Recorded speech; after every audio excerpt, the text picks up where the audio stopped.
So I'm going to give you a few minutes to even build on that if you want. Yeah. So as I travel the state, people tell me they're looking for a leader. They want somebody to stand up for the American people, for the country or freedoms. Somebody's got conviction to do the right thing, the resolve to follow through.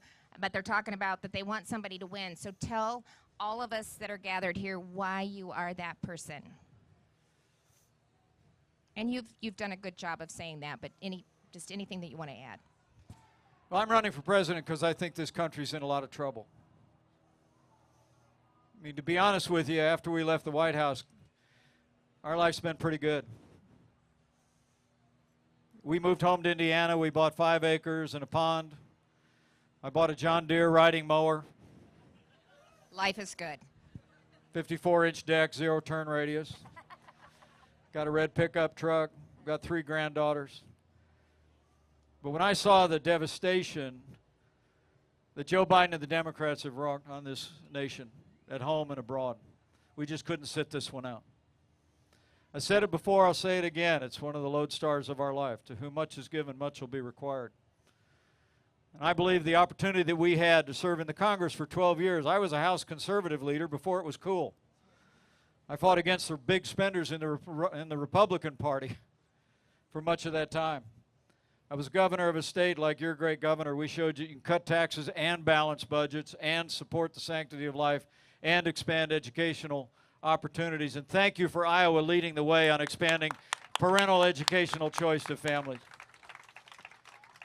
And then having had the privilege to be your vice president in 4 extraordinary years, years that we made America more prosperous and more secure than ever before. You know, I was always loyal to President Donald Trump until the day came that my oath to the Constitution required me to do otherwise. But I'll always be proud of the record of the Trump-Pence administration.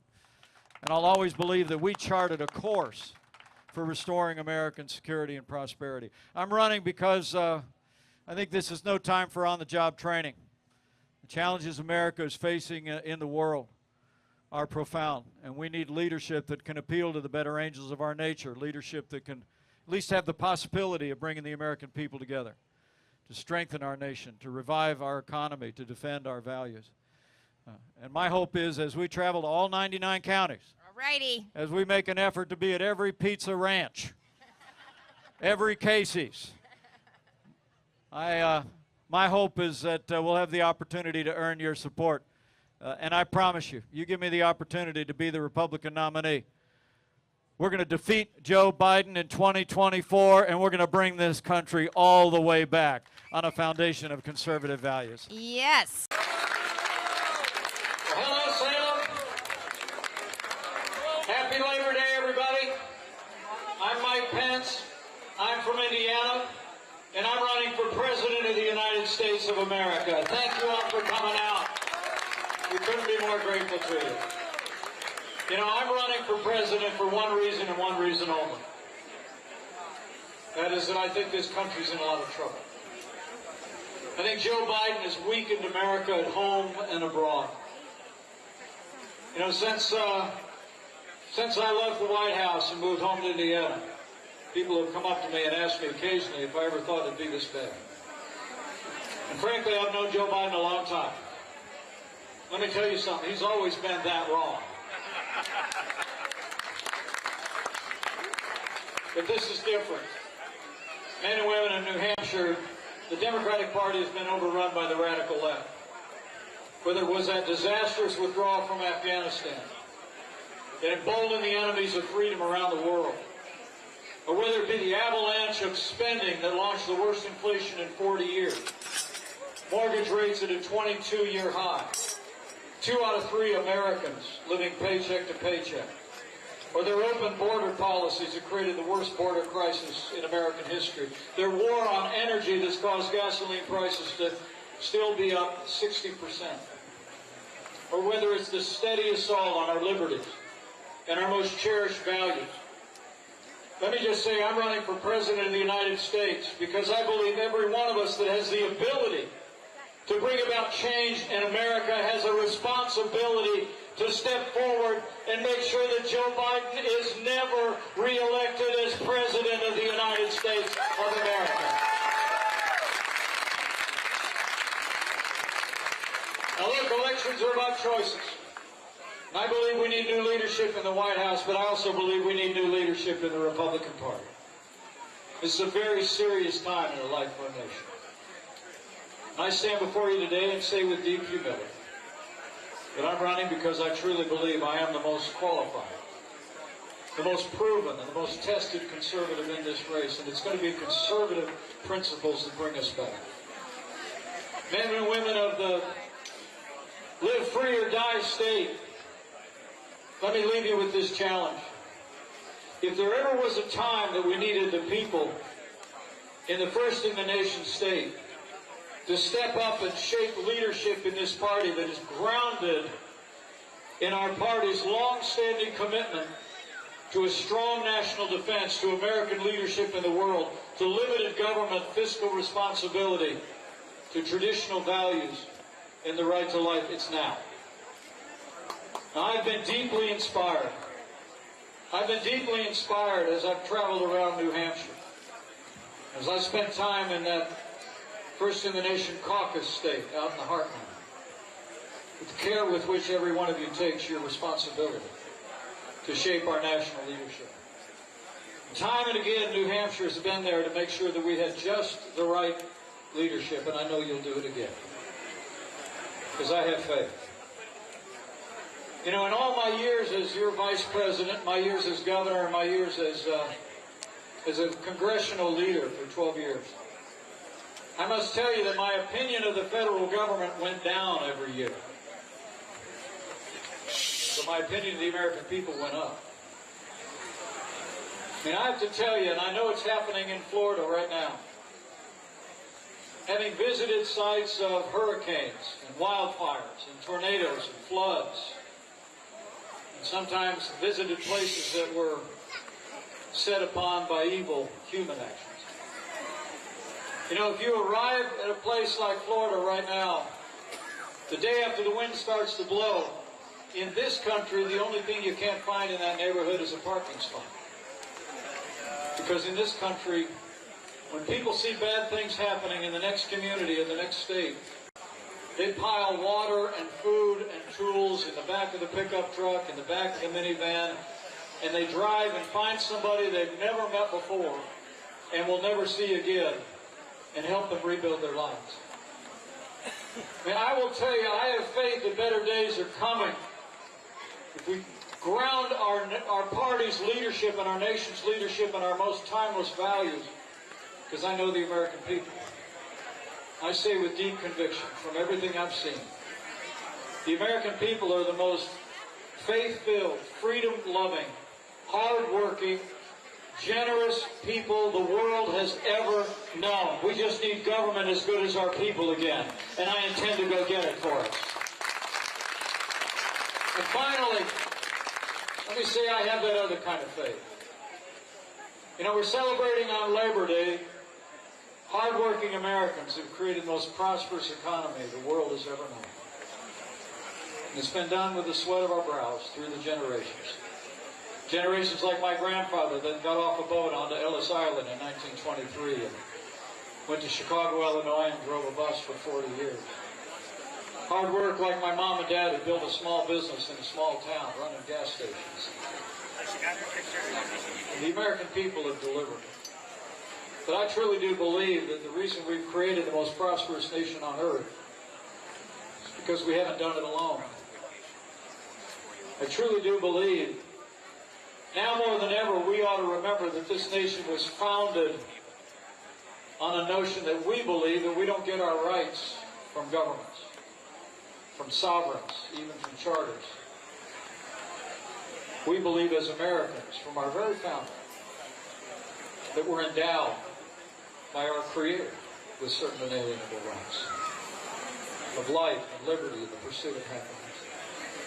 And I truly do believe in these challenging times, time of frustration and disappointment and national angst, now more than ever, if we will but just renew our faith in one another and renew our faith in Him who has ever guided the destiny of this great experiment in freedom.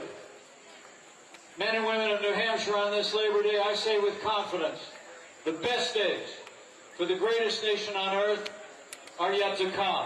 I'm Mike Pence. I'm running for President of the United States, and I'd be honored to have your support and your prayers. God bless you all.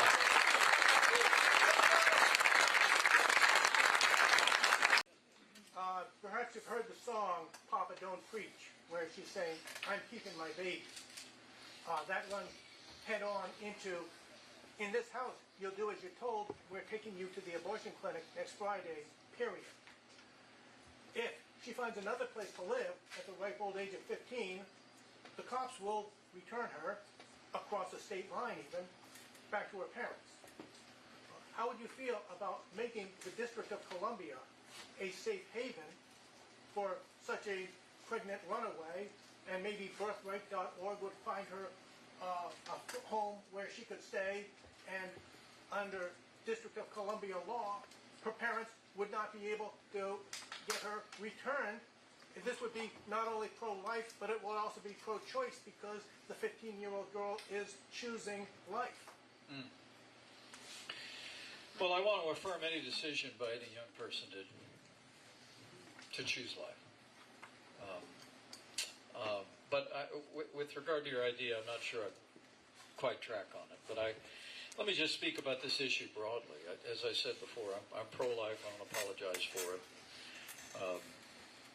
When I was a member of Congress, I introduced the first legislation to defund the largest abortion provider in America.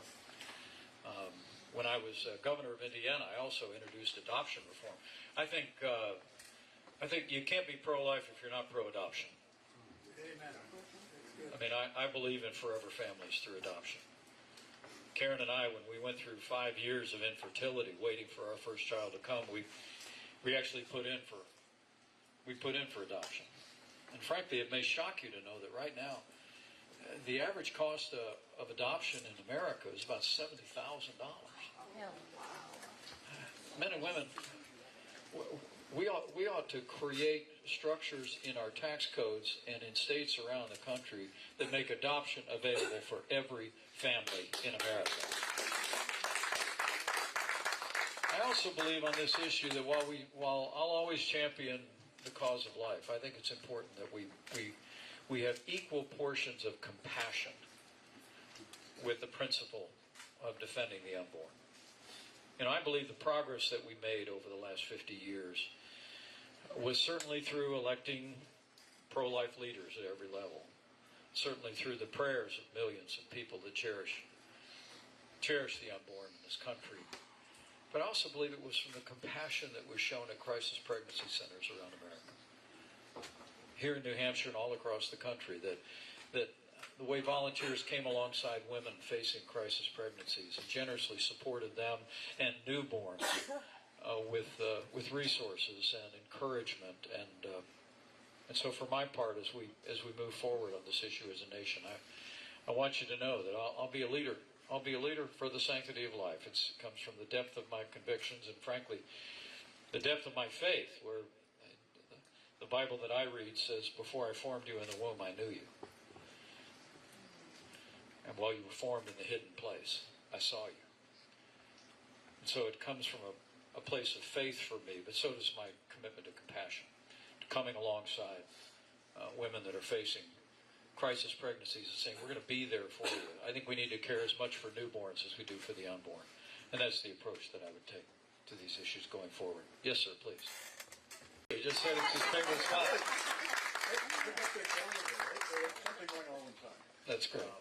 Anyway, so question about why you think Trump selected you as Vice President. I'm sure you've had time to think about that. I mean, I have my own opinions, but why do you think he selected you?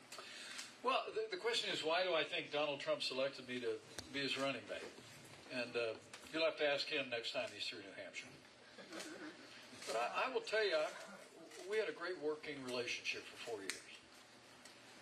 Didn't end the way I wanted it to. But I know by God's grace I did my duty on that day. But I really do believe I'm going to give a speech tomorrow at St. Ansel on the decision that I think Republican primary voters are facing. Because I think back in 2016, and it may have contributed his decision to choose me, is Donald Trump very much promised to govern as a conservative. And by choosing me, someone that had been involved in the conservative movement literally since the days of Ronald Reagan, it may have been an affirmation of that. And I'm proud to say we did govern as conservatives. I mean, whether it be with regard to our strong military, American leadership in the world, low taxes, low-cost energy, conservatives on our courts, we did that. But I think we're involved in a very important debate in the Republican primary today. I'll speak about it in more detail tomorrow. But today, I think, both Donald Trump and some of his imitators in the Republican primary make no such promise. I mean, in a very real sense, there's talk today of walking away from our role as leader of the free world in the arsenal of democracy. That Joe Biden's policy on the national debt is insolvency. He won't even talk about the major drivers of government spending. And frankly, Donald Trump and others that vie for this nomination have the same policy as Joe Biden. Walking away from a commitment of fiscal responsibility and even discussing reform. And on the subject of values, I'm pro-life. I don't apologize for it. There are those that want to relegate the question of life now to the states only, when I believe the Supreme Court returned the question of life to the states and the American people. And if I'm President of the United States, I'm going to be a leader for life in the Oval Office. And so I believe, thank you, I believe that now we have a choice our party is facing, whether we're going to produce leadership that is grounded in that timeless conservative agenda that's defined our movement for more than 50 years, or whether we're going to follow the siren song of populism and move our party away from those same principles. But I promise you, if I'm the Republican nominee, if I'm President of the United States, we're not just going to lead the Republican Party to victory in 2024. We're going to lead America back to that common sense, conservative American agenda that's always made America strong and prosperous and free. That's my promise to you. Okay? That's great. Who's way in the back? Then we'll come. Eric. Hi, my name is Shirley Ann. The question I have for you, if Donald Trump gets the nomination, would you support him? Well, that's what you call a hypothetical. And it's a good one. It's a real good one. Let me tell you, I really do believe we're going to have different leadership in the Republican Party. Everywhere I go, people come up to me and thank me for running. And I think Labor Day just passed by yesterday, and I think now you all in New Hampshire, I'm at least told, now you start to really drill down and ask the hard questions. And so let me just tell you, I'm going to support the Republican nominee for President of the United States, and I'm going to work my heart out over the next year to make sure that it's me. Okay? God bless you. So today I ask my fellow Republicans this. In the days to come, will we be the party of conservatism? Or will we follow the siren song of populism unmoored to conservative principles? The future of this movement and this party belongs to one or the other, not both. That's because the fundamental divide between these two factions is unbridgeable. History teaches that societies with more freedom and less government flourish. That's why we have a brilliant system of checks and balances, divisions of authority, co-equal branches of government, enshrined in our Constitution, and sovereign state governments under our system of federalism. Conservatives understand that in order to advance an agenda on behalf of the American people, we must work through the system, the political home of those who believe in limited government and individual liberty, who keep faith with our Constitution, is the Republican Party. Now, for decades, conservatism's ideological rival has been liberalism, an ideology that has long found favor in the Democratic Party. The radical left has now taken the Democratic Party into the abyss of progressive socialism in the guise of their woke agenda. Where conservatives view government power with great suspicion, progressives wield it eagerly in pursuit of their political goals, especially their massive avalanche of spending and mandates known as the Green New Deal. And when their goals are obstructed or delayed, liberal progressives undermine our institutions and are prepared to disregard the Constitution and even the laws of this country. Just this week, Senate Democrats actually attacked the Supreme Court of the United States again, demanding an investigation into Justice Samuel Alito, despite the fact that 3 liberal justices on the court have engaged in the exact same pattern of behavior that he has. The attacks on our institutions with which they differ continues. You know, if Democrats didn't have double standards, they'd have no standards at all. But today, another strain of this ideology challenges conservatism, not from the Democratic Party, but from within, for control of the Republican Party. It takes the form of what's known as populism, rather than progressivism. But make no mistake about it. Those ideologies are fellow travelers on the same road to ruin. Now, populist movements have long been a part of the fabric of American politics. They've most often been led by Democrats like William Jennings Bryan, Huey Long, and more recently, Bernie Sanders, and other leftists who share the party's progressivism. But today, a populist movement is rising in the Republican Party. The growing faction would substitute our faith in limited government and traditional values with an agenda stitched together by little else than personal grievances and performative outrage. The Republican populists would abandon American leadership on the world stage, embracing a posture of appeasement in the face of rising threats to freedom. Republican populists would blatantly erode our constitutional norms. A leading candidate for the Republican nomination last year called for the, quote, termination of all rules, regulations, and articles, even those found in the Constitution, close quote. While his imitators in this primary have demonstrated a willingness to brandish government power to impose their will on opponents. And even after a historic victory for life, Republican populists would relegate the cause of protecting the unborn to the states, much in the way during another time in the life of our nation. Those who sought to preserve a great evil tried to leave that question to the states alone. Populist Republicans would have us trade in our time-honored principles for passing public opinion. That's not a trade I'm willing to make, and nor should my fellow conservatives here in New Hampshire or anywhere in America. You know, there's already a party that embraces appeasement abroad. There's already a party that would ignore our national debt. There's already a party that wants to marginalize the right to life.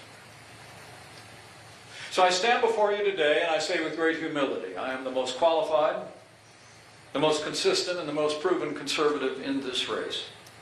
And I believe, for the sake of our party and our country, that we must advance a strong national defense, limited government, and traditional values, and those principles must guide our party and our nation as much today as they have for the past 50 years.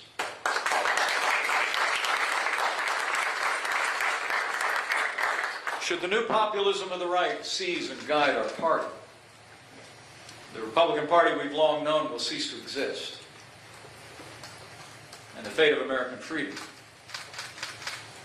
would be in doubt. Look, I understand the frustration that's led to populist movements on the left and the right. Government institutions have failed us, and broken our trust, and evaded accountability over and over. Globalization, a rising knowledge economy, increasing automation have created incredible income and inequality of opportunity among Americans. Entire regions of the country, including places back home in Indiana, have been left behind, while no part of America has been spared the deadly epidemic of addiction in this country. And too often Americans who hold traditional views of family and faith are mocked in our popular culture, or even by their leaders for how they worship, how they live, how they make a living. Raising concerns about unchecked illegal immigration is often deemed racist. A reluctance to redefine gender or use the appropriate pronouns, according to some, is supposedly evidence of hatred in one's heart and intolerance. You know, I've stood on the streets of once prosperous Midwestern towns in my home state, where entire factories were shuttered when jobs were shipped overseas. I've sat in town halls next to grieving parents and across kitchen tables to hear about the extraordinary loss and suffering from opioid abuse and addiction. And in defense of religious liberty, I've been a target of the woke brigades myself. The populist wing of our party is right in its efforts to address these concerns, but their means of doing so are wrong. Rejecting free market principles, the principles of limited government, will not create new prosperity or revive suffering communities. Increasing economic freedom will bring America back. And using government edicts to cancel those we disagree with will not protect traditional values. Making our case to the American people and removing left-wing radicals from office will. You know, I believe that being conservative means standing your ground, holding true to your principles. Not just doing what's easy or what's popular in any given moment, or offering simple solutions to difficult challenges the American people are facing. The American people are facing serious challenges today. They require serious solutions and leadership fitted to the times. Please. Yes. My question is, the top 1% got a huge tax raise, and teachers, firemen, a lot of us here pay more percentage of our taxes, than the top 1%. And right now, we're having all these huge natural disasters. We're supporting democracy in Ukraine. Would you be willing to have the top 1% pay their fair share? Because this costs a lot of money. Well, I'd love to sit down with you and just break those numbers down for you. You might be surprised. And I pay more this year in taxes than Donald Trump, I'm sure. Well, I'll leave that between you and him. Look, I believe that, the top 10% of income earners in the country pay the vast majority of the cost of government. The top 1% actually pay a whole lot more than what you might have to fund this government. I think that in a time that we have a looming recession in this country, I don't think raising taxes on anybody is a good idea. Now, that being said, I do think that if I become your president, that we should be back to another round of tax relief that is also paired with a plan to put our federal budget back on a pathway of balance. We've got to engage in conversation about fiscal responsibility and reform in Washington, D.C. I'm older than you by all appearances, so it's going to be more your problem than my problem. But the truth is, we're bequeathing to younger Americans like yourself a mountain range of debt that really threatens the future prosperity of this country. And I think the way we tackle that is we set ourselves back on a path toward a balanced federal budget. We bring about the kind of reforms and these large entitlement programs for younger Americans, not for anybody in retirement or going to retire in 25 years, but for younger Americans that will save them for the future, save us from that debt. But then also looking for ways we can lessen the tax burden on working families and frankly, lessen the tax burden on American businesses so they can compete even more with businesses around the world. And that's the way you create the kind of growth, the 3% or shoot for 4% growth that will actually achieve a balance down the road. So that would be my goals. I would look for more tax relief, even while we marry it with I have balance. another question. When you hire more people in the IRS, we're able to, with audits, they more than pay for themselves. Would you be willing to hire more people in the IRS? Well, they just hired a whole new army at the IRS, and frankly, I have a plan that would cancel all that funding. I don't think we need another 80,000 employees at the IRS. I think what we need to do is we need to find ways to get this economy growing again, and sending more IRS agents swarming around the country, I think, is not the pathway to do it. But check out my website. You'll get lots of detail. I don't know if we'll agree on everything, but it'll answer your questions. I think we found about $1.2 trillion in budget cuts, including that recent massive expansion of the IRS personnel. But it's a way we can save some money and put ourselves back on the path of balance. Other questions, comments? Yes, please.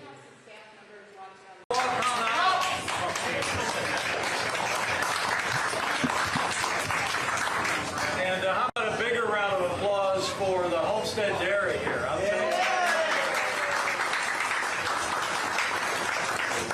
just so grateful for their warm hospitality. I recommend the curds. I just had them in the back hall, and there's a reason why they, what did you tell me? They no longer let them in the Wisconsin State Fair. Somebody just told me that. They said you got to make your curds in Wisconsin. You need the State Fair. These guys are so good. Great crew, just got some international recognition. How about a big round of applause for the fire chief, or the police chief?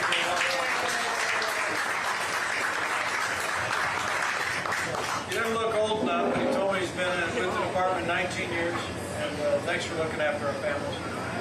Putting all the families of this community first. Let me begin where I always begin. I'm Mike Pence, I'm from Indiana, and I'm running for President of the United States of America. Thank you all. I'm honored that you're here. I'm honored that you all would take a minute. I want to tell you two things, a little bit about who I am, why I'm running. For one, I'm running because I think this country's in a lot of trouble. I think Joe Biden has weakened this country at home and abroad. 2.5 short years, literally seen the worst inflation in 40 years. Families are struggling in the city and on the farm. The war on energy has caused gasoline prices to go through the roof, still up 60%. Remember $2 a gallon gas? We were in office. That's long gone under this war on energy. The crisis at our southern border. Millions of people have come across the southern border since they threw the borders open. Steady assault on our liberties, our most cherished values. And of course that disastrous withdrawal from Afghanistan 2 years ago that's emboldened the enemies of freedom around the world. But I came here to Iowa to tell all of you that we're going to get it all back, and we're going to turn this country around. Start with I stand before you today not just as a former vice president, who's proud of a record that we rebuilt our military, we revived our economy through tax cuts and rolled back regulation, unleashed American energy. We appointed 3 conservatives to our Supreme Court that gave America a new beginning for the right to life. I'm proud of that record, and I always will. But I also stand before you today as a former governor. I come from a state that starts in I and ends in A. And in Indiana, just like Iowa, we proved back when I was governor and since that you can cut taxes and balance budgets. You can achieve record employment and historic investments in education, expand educational opportunities for families, and even we reformed public health care in America in ways that empower individuals. Consumer-directed health savings accounts. But before that, you may not know that I was a House conservative leader for 12 years. Served in the Congress of the United States. I led the House Conservative Caucus and then eventually led the entire Republican Conference. I was actually there the first time we defeated Nancy Pelosi, and I couldn't be more grateful for Iowa's role in making sure we retired Nancy Pelosi once and for all. Thank you, Iowa. But all that being said, I bring to this race, I believe, I say with humility, the most experience and the most qualifications to help bring this country back.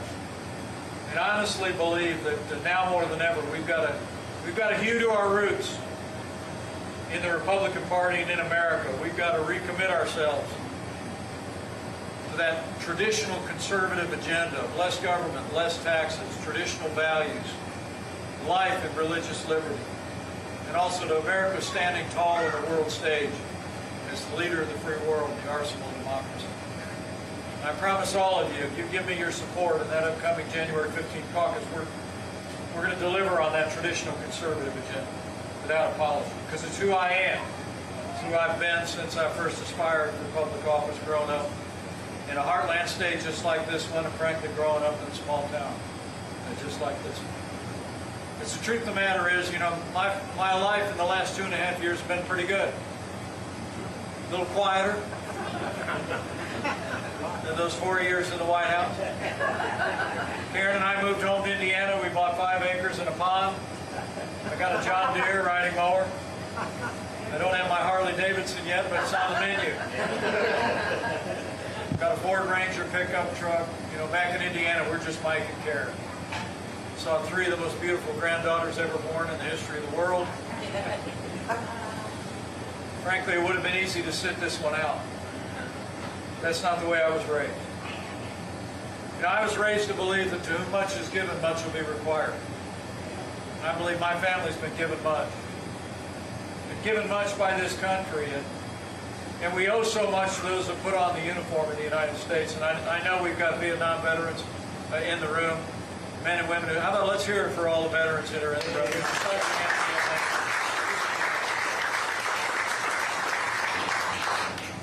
And that's why we step forward.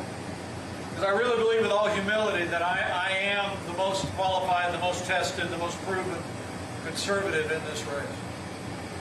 So I'm here traveling all across Iowa. I told somebody at a family diner one town over this morning, I said, you know, I'm going to end up having dual citizenship between Indiana and Iowa before this is over. We're going to do the full grassland. Good luck. Wonderful to be here at the Homestead Dairy with all of you, and I appreciate you taking a minute to be out. I just ask as you go forward to do what the people of the Hawkeye State always do, but maybe with renewed energy. I really do believe Iowa's always played an outsized role in shaping our nation's leadership, and you always will. And I stand before you today because I believe America needs new leadership in the White House, but honestly, I think we need new leadership in the Republican Party. To not just win back the White House, but to grow that majority in the House, to actually create a majority in the United States Senate. It's the magnitude of the challenges we face, I believe, call for new leadership. Leadership that's grounded in that conservative agenda that's always been synonymous with Iowa, always been synonymous with Indiana. And so I'd be grateful for your considered support as you look at candidates. Somebody told me this morning, I sat down and had a cup of coffee at that same family diner, and a woman said to me, I got it down to 4 of you. So I made the cut. Glad to be in there somewhere. But we just appreciate it if you listen intently, reflect deeply on what the needs of the country are. We'd be honored to have your support. Finally, I just ask for your prayers. I'm somebody that believes that the effective and fervent prayer of a righteous people avails much. My faith is the most important thing in my life. The most important decision I ever made was the day that I put my faith in Jesus Christ as my Lord and Savior. Amen. He's been the center of my life, my family, and he animates and sustains us in our service to the country. But I don't just ask you to pray for me. If you share my faith and convictions, I do pray for all the candidates that are in this caucus. Frankly, also pray for our country. This is a very challenging time in the life of our country. And, we need new leadership in Washington, D.C. We need renewed conservative leadership in every state in the country. More than anything else, I think we need to get back to the basics of understanding that the strength of this nation today and always and forever will come from our faith, from our families, communities, people that serve our communities at the local and state level. So just pray for all of our people in this country in the days ahead. And when you pray, pray with confidence. It's at a time that our country is still reeling from the worst pandemic in 100 years, still reeling under the weight of failed policies of the Biden administration in the last 2.5 years. If there was ever a time that our country needed healing, it's now. But you can pray for confidence. If you remember that verse, that if his people who are called by his name will humble themselves and pray and turn. This good book says he'll hear from heaven and he'll heal this land. I believe it with all of my heart. I'm Mike Pence. I'm from Indiana. I'm grateful for your time, and I'm running for President of the United States. Thank you all very much.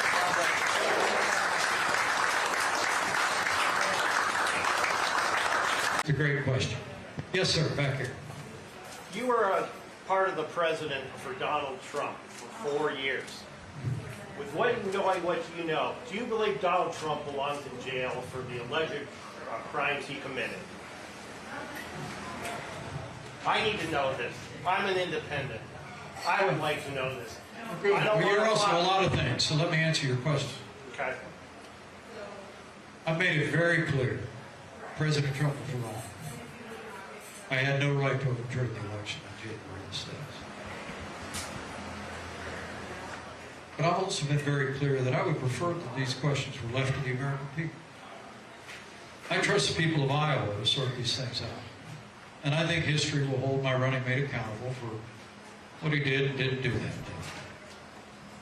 But this business of criminalizing political differences and issues, I think, is deeply troubling, especially when it comes to the former president of the United States.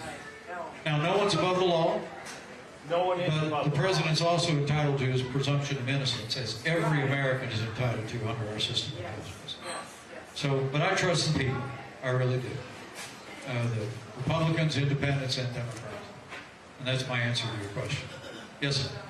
Thank you for asking. My name is Stan Engel. I did.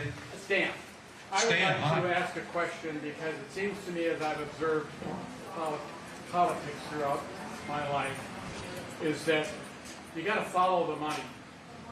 Who are your top 3 donors, and what is their agenda? Well, I think if you go online, you'll find out there's a whole lot more people with more donors than me.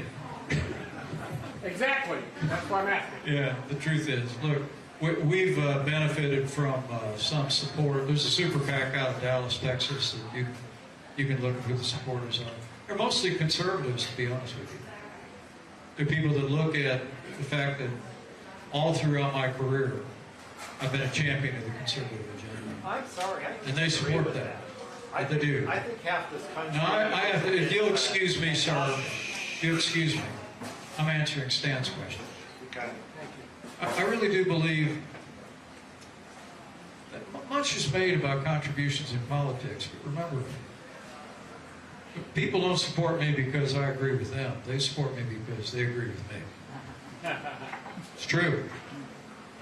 Now, you can decide whether that's true of anybody else. But I also want to say to you, I'm somebody that believes in a free society, people ought to be able to support who they want to support. I mean, I got a lot of competitors in this race. They've got a whole lot more money than me. I don't begrudge them raising that money. That's fine. People are entitled to support them.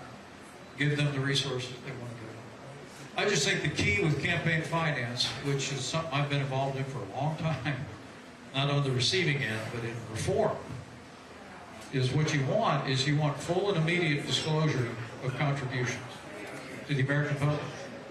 So you can answer the question, you can get on your phone and answer the question about my contributions and anybody else's. But then I also think people ought to be able to give what they want to give. And I think there's greater accountability to that. In the state of Indiana, look, when I was elected governor, I mean, we had a system where people could contribute what they want, various campaigns. A Democrat opponent raised his money, we raised our money, and we went out and told our story, and voters decided. So I trust people to sort that out. As long as you've got transparency, people can see where those dollars are spent. Yes, sir. How about right here, and then I'll come back to you. Okay. The problems that we're facing on Social Security. Thank you. Good to see you. Get out of your way. Well, how about a big round of applause for the 10th annual Republican Trap Shoot here in Newton, Iowa, everybody. Everybody excited?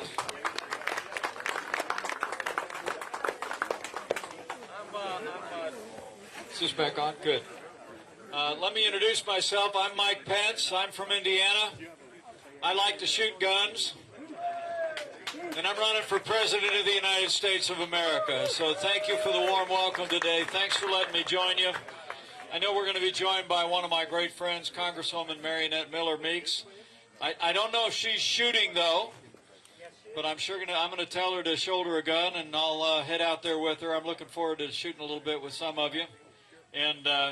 But join me in thanking Chairman Thad Niermeyer and Mike Kalderberg for putting together another great event. Okay, will you please? And to state senators, state representatives who are here, it's great to be with you all. And today we're going to have some fun. John, it's good to see you too. Today we're going to have some fun, but I'm running for president because I think this country's in a lot of trouble. I mean, I truly believe that Joe Biden is weak in this country at home and abroad.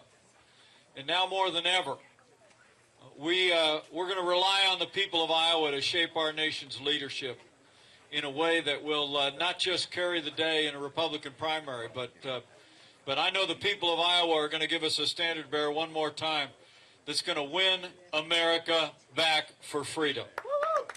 And I want to thank you for that. I know there's other great candidates here, and you'll hear from a few of them in just a minute, but I want to thank you all. I've been so inspired. Karen and I actually came to Iowa to announce our campaign about 3 months ago, and I've been so inspired with the way that the people of Iowa take such care in hearing out the candidates and doing the work you're going to do. We're about 4 months to the day away from that Iowa caucus, and I just want to promise you we're going to continue to work our hearts out to tell our story, to share our passion for freedom. And it really is also today that we're celebrating freedom. I will tell you that I believe the source of our nation's greatness has always been our faith in God, our freedom, and our vast natural resources.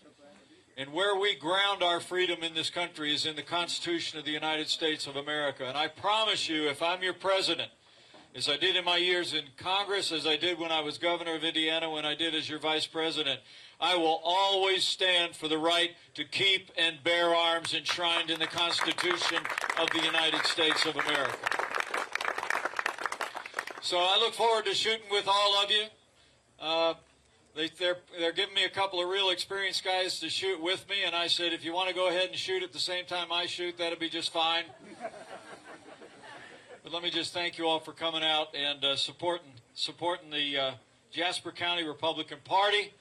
And thank you for all you're doing for the cause of Republican principles and values. And I just know that if we'll renew our faith in each other, and if we'll renew our faith in Him that has ever guided and blessed this great experiment in democracy, that the best days for Iowa and America are yet to come. So help us God. Thank you all very much. God bless you. And I look forward to shooting with you. Great to be in Jasper County.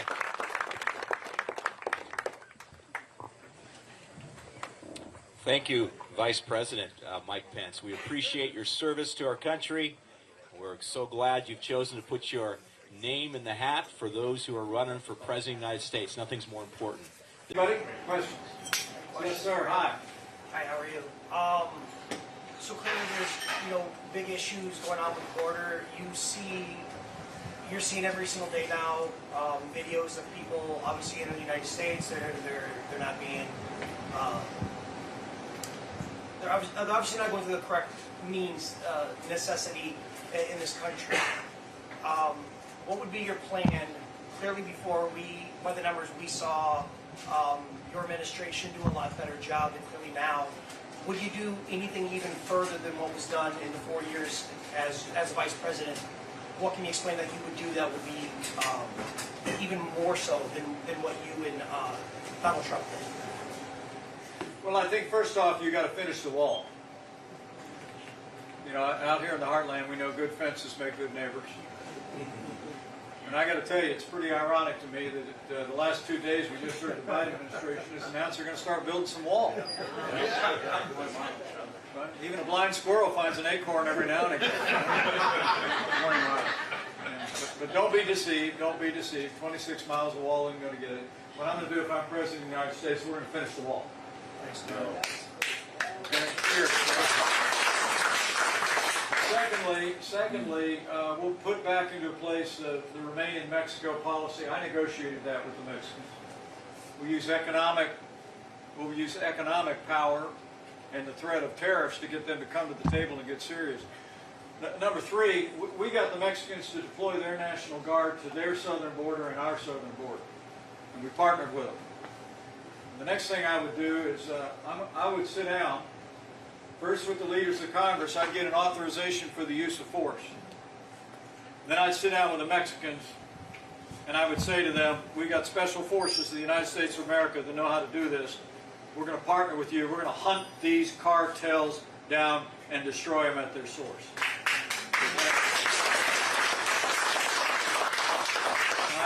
I think you can get the Mexicans to work with you on that. I know how to get their attention. Okay.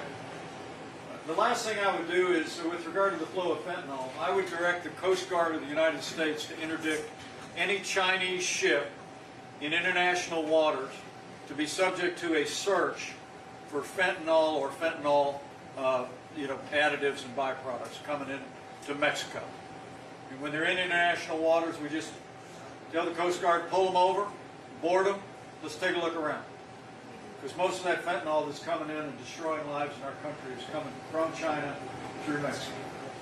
So those are all pieces, part and parcel of what we'll do. But the last thing you got to do, somebody asked me about this, is you got more than 5 million people now in the asylum system in this country, right?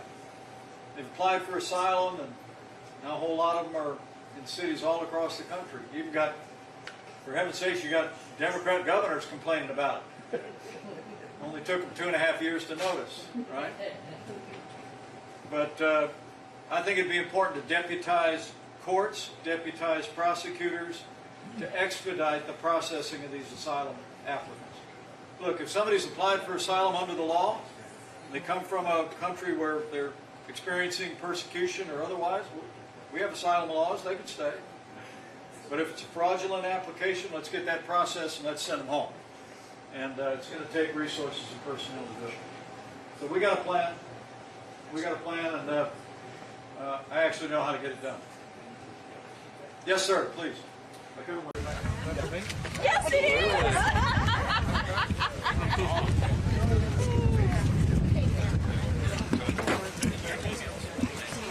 Yeah?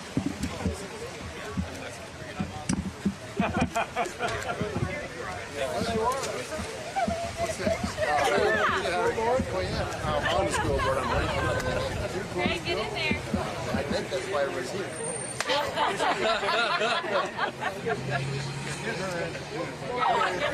Get your wife in here.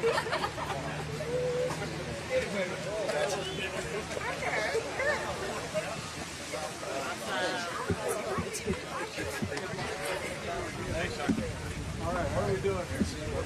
We're grilling steak.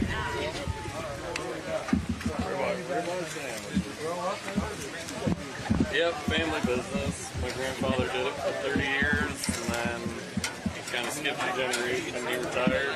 What kind of cattle are you We process, yep, we raise Angus. Family process beef, pork, deer, sheep. About 30 head a week. We process all the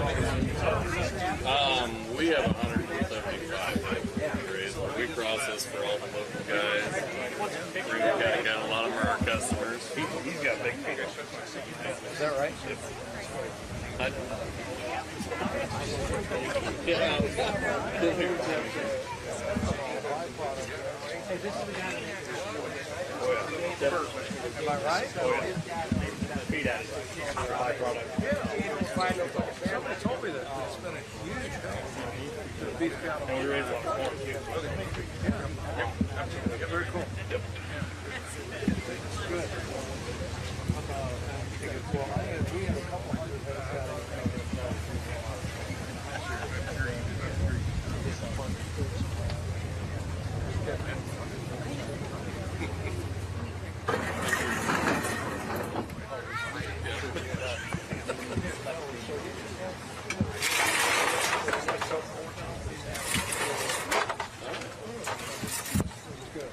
Absolutely. That's great.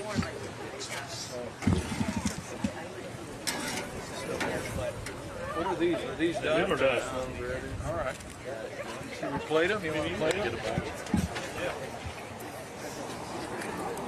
You guys hungry?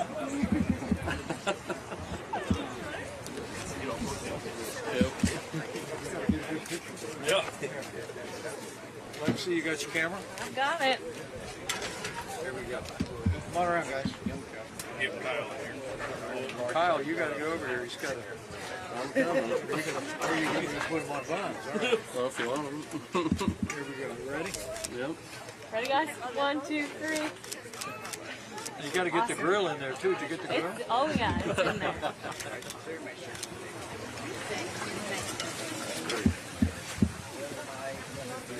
No, from the top. I mean. Yep, absolutely. Now that's a pretty thin slice. It's a sandwich. Yep, steak sandwiches. Yeah, that's good. For quick adding and quality Iowa beef. No. We volunteer. Yep. We're volunteers. We're helping her out today. Yep. We usually have They get us. We're going to need more buns.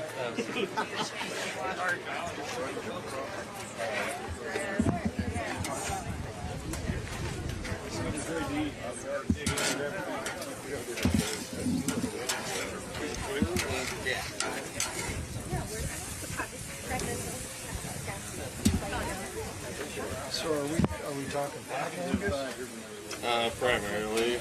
Huh? That's primarily what we have, but we process on whatever the customer brings us. We still have rates and stuff in our processing facility.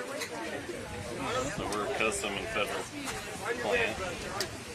You want to Third-party labeling for like rare and some other We got customers. sandwiches here.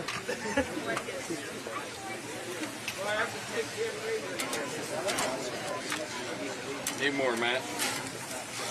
Or one whole pack, and they ate them. Yep. That'll be perfect.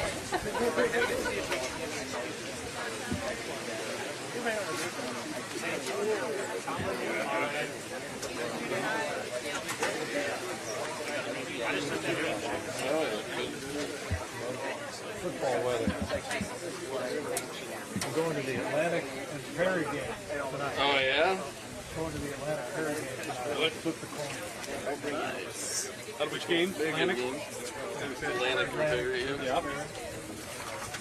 Where all have you been today? Started in Sydney. Yeah?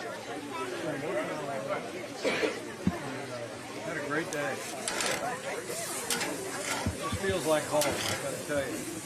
You know, I come from a state that starts in an I and ends in an A. There you go. They're the best ones, right? All the best ones. All the best ones.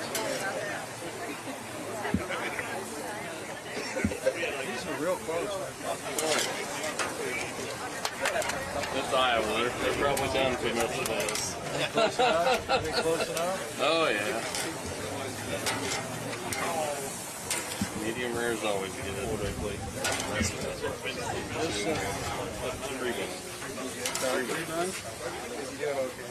Then we're good. He can be honorary cattleman, that's for sure. He can work in my building. Do you go with a knife? We'll let you come trim, cut the steaks next. I don't get Don't get ahead of yourself. Well, politician with something sharp. You don't Yeah. It's not getting free labor cut the states. Ready for one? Just a minute. They're trying to shelter all the migrants that are showing up in the state. They say that this is a federal problem and shouldn't be something the states are dealing with. So I guess if you were elected, how would you handle those that are already in the country and try and solve this crisis? Yeah, right. Well, the first thing I'd do is I'd secure the southern border of the United States. Under our administration, we built hundreds of miles of border wall. But maybe more importantly, I negotiated with the Mexicans what came to be known as the Remain in Mexico Agreement. Sat across the table just about like this with Mexican officials and told them we wanted them to agree to have people wait in Mexico when they applied for asylum. And literally it reduced illegal immigration and asylum abuse by more than 90% in a very short period of time. It'll work again. We can also use measures like Title 42 to be able to remove people immediately. So first is you stop the avalanche of humanity fueled by the cartels and no less extent the avalanche of fentanyl. It's claiming lives here in New Hampshire and in states across the country. You secure the southern border of the United States. Secondly, I think you deputize courts and prosecutors around the country to expedite the processing of asylum applicants. And literally, we have millions of people that are in the system today who've applied for asylum, but now are dispersed throughout the country. We ought to process them. You know, there are people maybe well from countries like Venezuela that lives under a tyrannical socialist dictatorship of Nicolas Maduro. There may be people that have legitimate claims to asylum, but I expect there are millions who do not. But our current immigration court system has a backlog of years to be able to process people. I would deputize courts. I would go to the Congress, secure the funding to do that, and that's how we would process the people that are here. Longer term, once you secure the border, once you deal with this man-made crisis that Joe Biden has launched from the first day of his administration, this avalanche of people that have come into the country, I promise you, and you can look it up on the internet, I've been involved in this debate for a long time. I think we can fix a broken immigration system. Is expediting work permits, though, is that part of this, to allow them to be productive while they're here? Well, no. Look, I think you've got to process people that the cartels have encouraged to abuse our asylum system. You've got to process them. You've got to get them out of the country. Okay? That's also part of securing the border. It's letting people know that we're not going to let people abuse our asylum system. But in the long term, look, my grandfather came to this country in 1923. 23, I hope, ends up being a really good year for our family. Mr. Pence, you were... But 1923, he stepped off onto Ellis Island. But he had to be certified as a professional tailor to be able to qualify to come in under the criteria of people coming in from Ireland. We had a merit-based immigration system in place before that said, what are the needs of our economy? Who are we looking for? And if people want to come and fill those jobs that Americans can't fill, we have them come in. That's, to me, we got to get back to the future. Let's have a merit-based immigration system in this country. If I'm president of the United States, I know the Congress, I know governors. We can bring the country together. We can fix this system. Mr. Vice President, speaking of Congress. Well, let me thank everyone for being here. It's a very humbling day for me and my wife, Karen. To come here to New Hampshire, put our name on the ballot. People that know me well know in my heart of hearts, I'm just a small-town guy from southern Indiana. I grew up with a cornfield in my backyard. Somewhere along the way on 31st Street, I had the dream of serving my hometown in the Congress of the United States. It took a while to get there. In my 40th year, I became a member of Congress, served there for 12 years. Never imagined I'd be able to be governor of the state that I love, let alone have the chance to serve as Vice President of the United States, and now to be sitting among all of you good people, putting our name on the ballot for the Republican nomination for the highest office in the land. So we come today grateful to our family, come today grateful to people of the state and the nation that have supported us, and grateful to God. for his grace all along the way. But I'm running for president because I think this country's in a lot of trouble. Frankly, I think President Joe Biden has weakened America, at home and abroad. And in the horrific events that have unfolded in recent days, it's become more apparent that the weakness of this administration on the world stage has emboldened the enemies of freedom. It's a serious time. I think it calls for serious leadership. We stand before you today simply because I believe that I am the most qualified, the most experienced, and the most tested conservative in this race.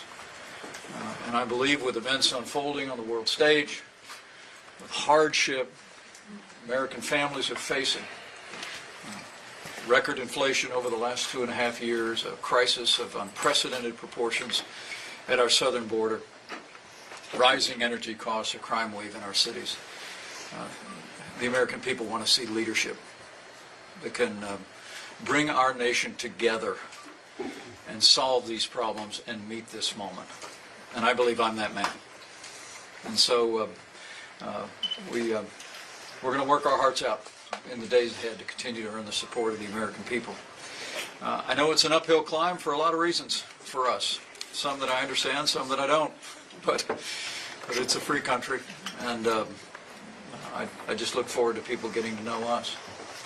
You know, I've said many times over since we announced about 6 months ago that I'm well known, but I don't think I'm known well.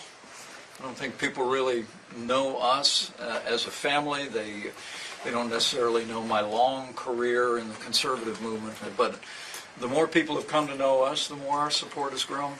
And I really do believe that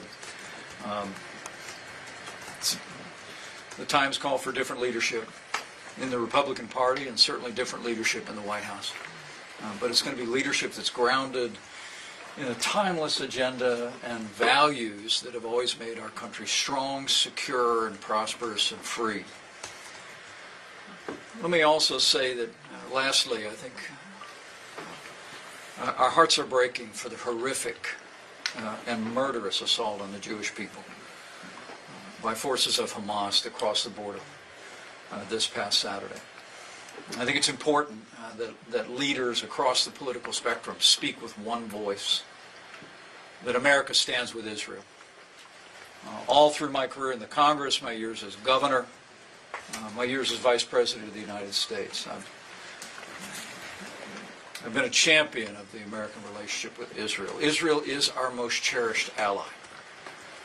Literally, love for Israel, the aspiration of seeing the Jewish people return to their historic homeland, echoes back to the American founding. And the American people expect and demand that the leaders of this country and those who would aspire to leadership in this country stand without apology, without qualification for the state of Israel.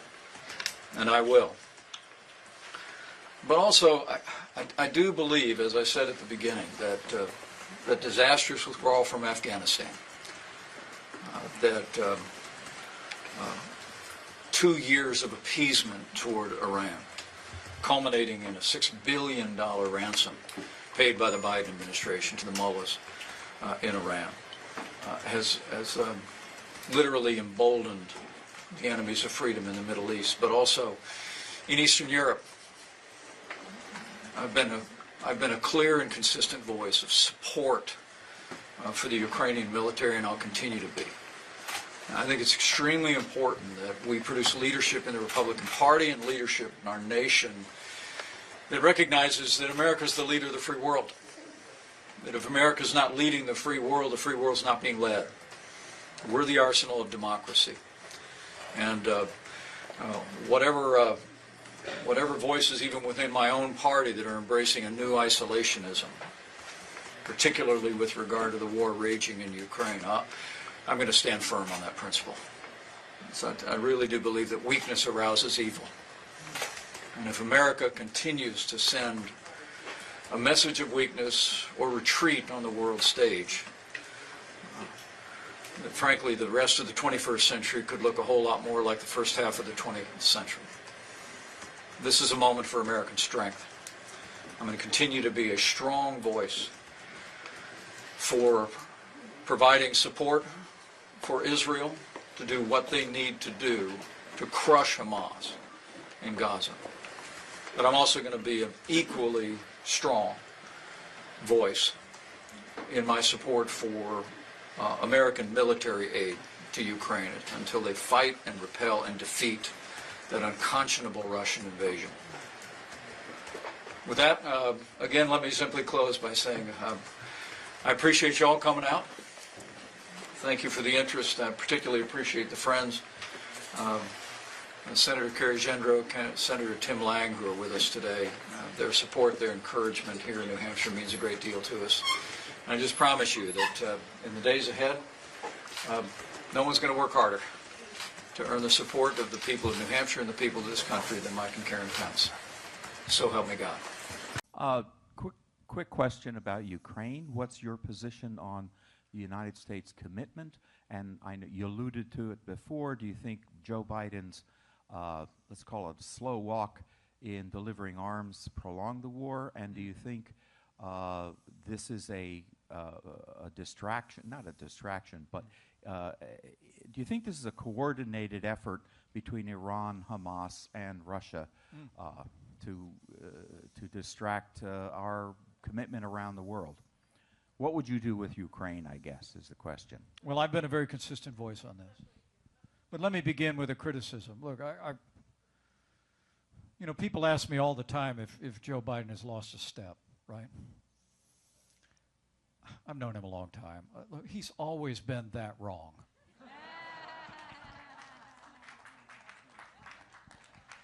That disastrous withdrawal from Afghanistan could only have come from the brow of Joe Biden. Only. And it emboldened the enemies of freedom around the world. I've been a very consistent voice in this primary that America's the leader of the free world. We're the arsenal of democracy. And I believe it is in our national interest to give the Ukrainian militaries what they need to make the fight and repel that Russian invasion. I've been a consistent voice. Now, let me concede some people in the room might say, well, I don't know. I understand. Joe Biden's done a terrible job explaining what our national interest is there. And frankly, I think the American people have lost confidence in Joe Biden as a commander-in-chief. But Joe Biden gives these gauzy speeches about democracy in Ukraine. I don't think Ukraine is any paragon of democracy. They got a long way to go. Let me tell you what our national interest is there, okay? And I'm going to say this as a former vice president. I'm going to say this as the father of a captain in the United States Marine Corps and the father-in-law of a lieutenant in the United States Navy. I believe it's in our interest to give the Ukrainian military the support they need to defeat and repel the Russian invasion, because I think it will be, if the Russians overrun Ukraine, I promise you, in the very near future, that Russian military will cross a border of a NATO country that we have to send ours to go and fight. Ronald Reagan in 1985 articulated what came to be known as the Reagan Doctrine.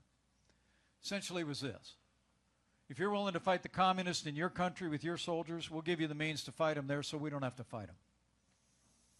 I think the Reagan Doctrine still holds today. It's part of what brought down the Soviet Union. And I believe in this moment it is in our national interest to give the Ukrainian military the military support they need to earn a victory there. And I think your other comment is extremely insightful. Vladimir Putin was in Tehran this summer. Iran holds the leash on Hamas and Hezbollah. If you don't see a growing axis between Iran, Russia, China, and North Korea, you're just not paying attention. And I really do believe this is a moment where America has to stand strong. And I'm going to continue to be a voice for that, because I believe it's in our national interest, in the interest of peace and security in the world. When the Ukrainian military, with our support and the support of other allies in the West, pushes Russia out, when Israel does what they need to do to hunt down and crush Hamas, the world's going to be a more peaceful place. But failing those two things in any measure, the rest of the 21st century could look a lot more like the first half of the 20th century. But thank you for your question. I appreciate it. Yes, sir, right here. You know, I'm running for president because I think this country's in a lot of trouble. I think President Joe Biden has weakened America at home and abroad. Their open border policies have launched the worst border crisis in American history. And every city and town in this country is paying the price. It's an avalanche of humanity. And an avalanche of fentanyl that's claiming lives every day. Their war on energy has caused gasoline prices to go through the roof. Their runaway spending has created the worst inflation in 40 years. It's beset American families. And that disastrous withdrawal from Afghanistan has emboldened the enemies of freedom around the world. Now war rages in Eastern Europe. And now our most cherished ally has faced the worst assault on the Jewish people 1 week ago since the refounding of the Jewish state in 1948. If there was ever a time when New Hampshire was called upon to shape national leadership that would give America a fresh start back to what's always made us strong and prosperous, free, it is now. We need to decide here and now that Joe Biden will never be reelected as President of the United States.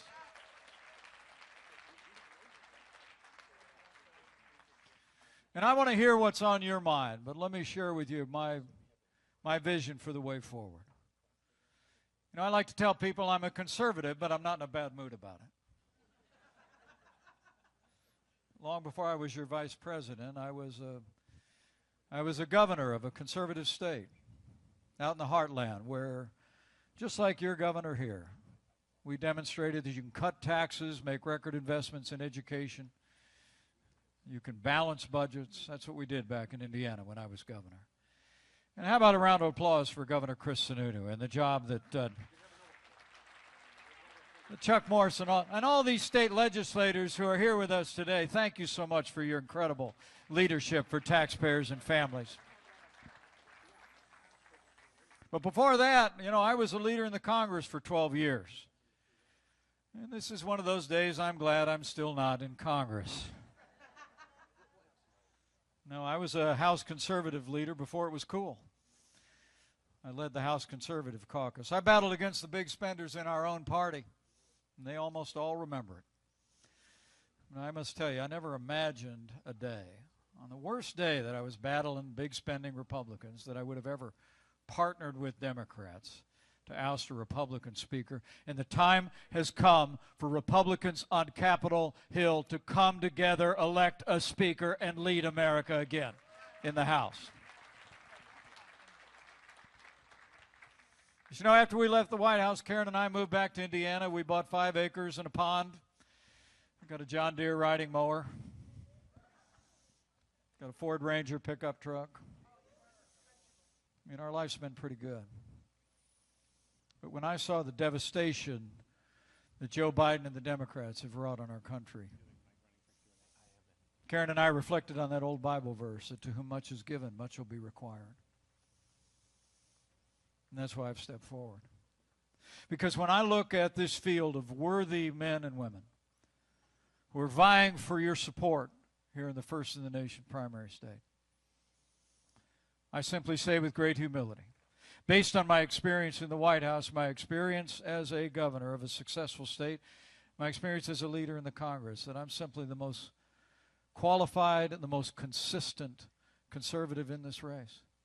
I know we can bring this country back, but it's going to require that the Republican Party lead on the foundation of conservative principles that have defined our movement over the last 40 years, which is a strong national defense, limited government, fiscal responsibility, traditional moral values. And if I'm your president, I promise you we will.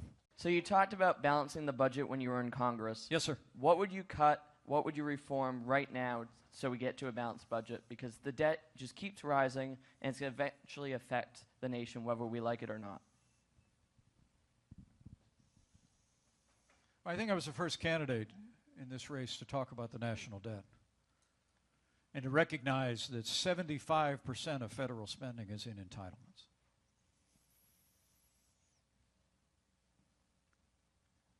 Let's begin with a simple fact.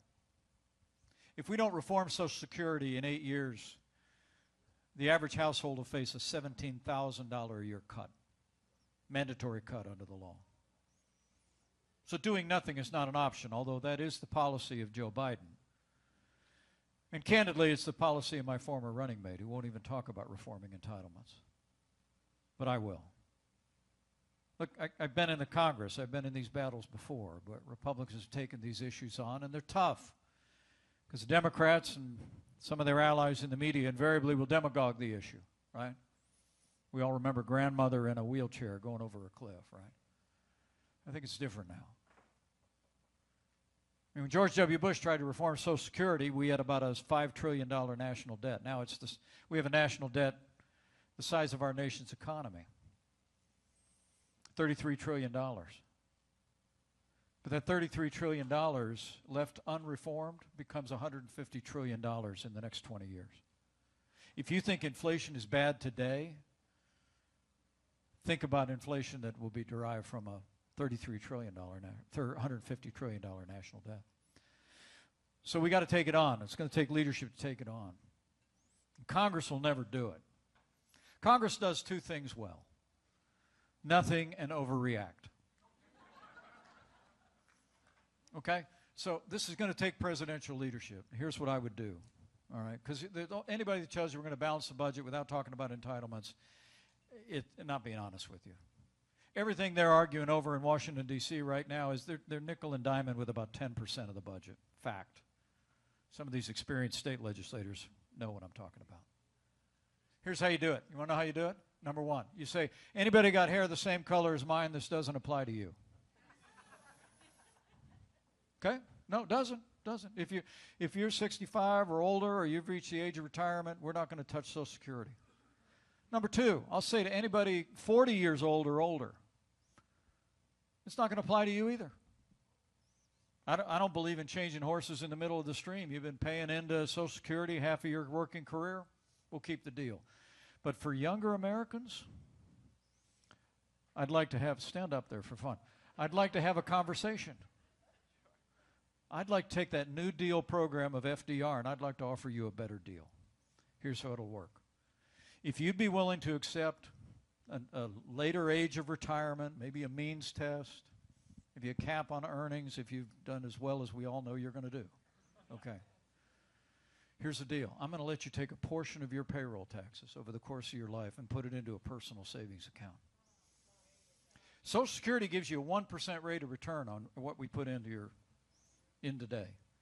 If you just make a 2% rate of return on a U.S. mutual fund of American companies, you'd get twice what you get from Social Security, and it'd be your money. That sound like a better deal? Definitely don't want to be living with my mom until I'm 25, I'll tell you. I like this guy. Give him a round of applause. But permit me to close on a personal note. Last June, I announced my intention to seek the Republican nomination for President of the United States because I believe this country is in a lot of trouble. I was raised to believe that to whom much is given, much will be required. And with everything our country is facing, I just couldn't sit this one out. But the Bible tells us that there's a time for every purpose under heaven. And traveling across the country over the past 6 months, I came here to say it's become clear to me this is not my time. So after much prayer and deliberation, I have decided to suspend my campaign for president effective today.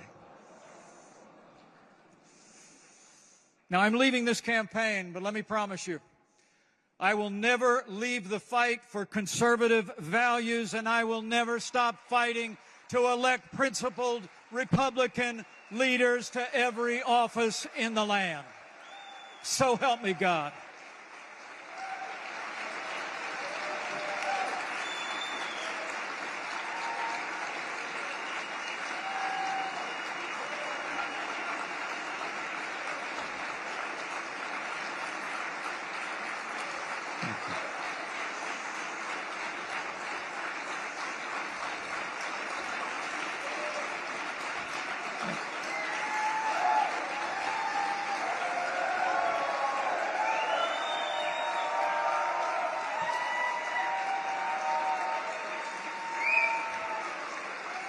Thank you.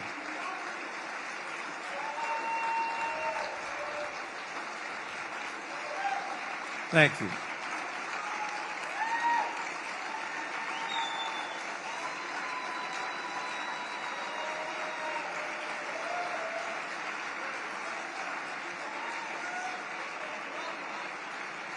Love you.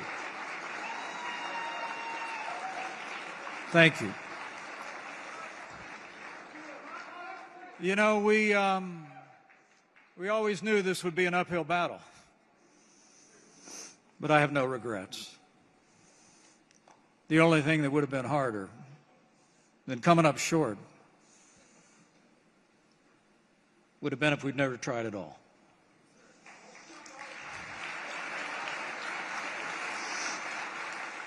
Now, to the American people, I say this is not my time, but it's still your time. I urge you to hold fast to what matters most: faith, family, and the Constitution of the United States of America.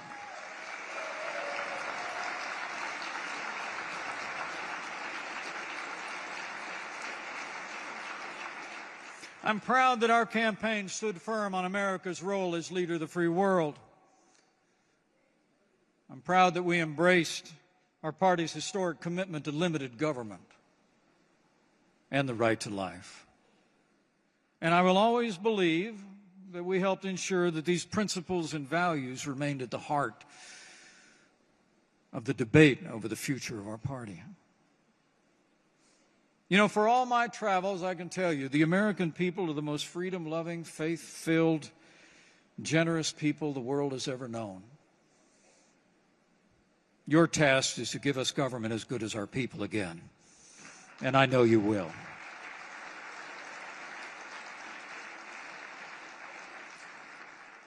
So I urge all my fellow Republicans here, give our country a Republican standard bearer that will, as Lincoln said, appeal to the better angels of our nature, and not only lead us to victory, but lead our nation with civility back to the time-honored principles that have always made America strong and prosperous and free.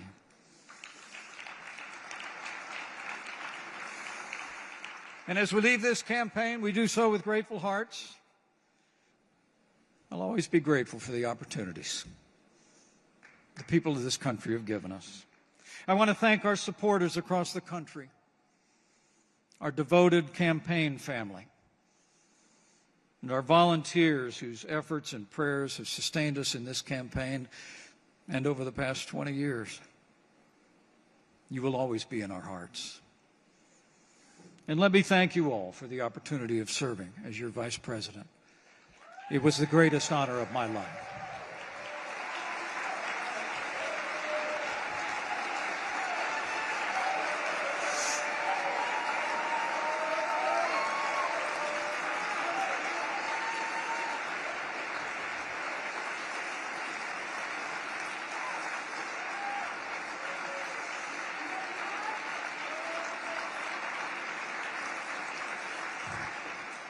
And of course, I want to thank my family, Michael and Sarah, Charlotte and Henry, Audrey and Dan, and my wonderful wife, Karen, whose inspiring faith, strength, and love saw us through all of our years of service. We did it all together, and I could not have done it without her. Would you join me in expressing your appreciation to the former Second Lady of the United States of America, Karen Pence?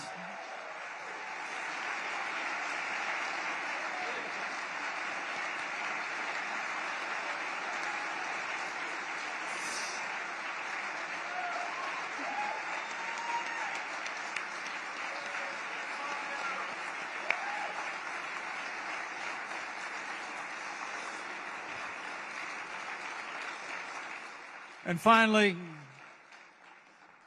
we thank God for His amazing grace. He gave us the courage to step forward so many years ago. and the wisdom to step aside. My fellow Republicans, thank you for your kindness, your support, and your prayers over these many years. As we go home to Indiana, let me assure you that we leave here with optimism and faith. We don't know what the future holds, but we know who holds the future. And with faith in Him and boundless confidence in all of you, we know the best days for America and our most cherished ally, Israel, are yet to come. Thank you. God bless you.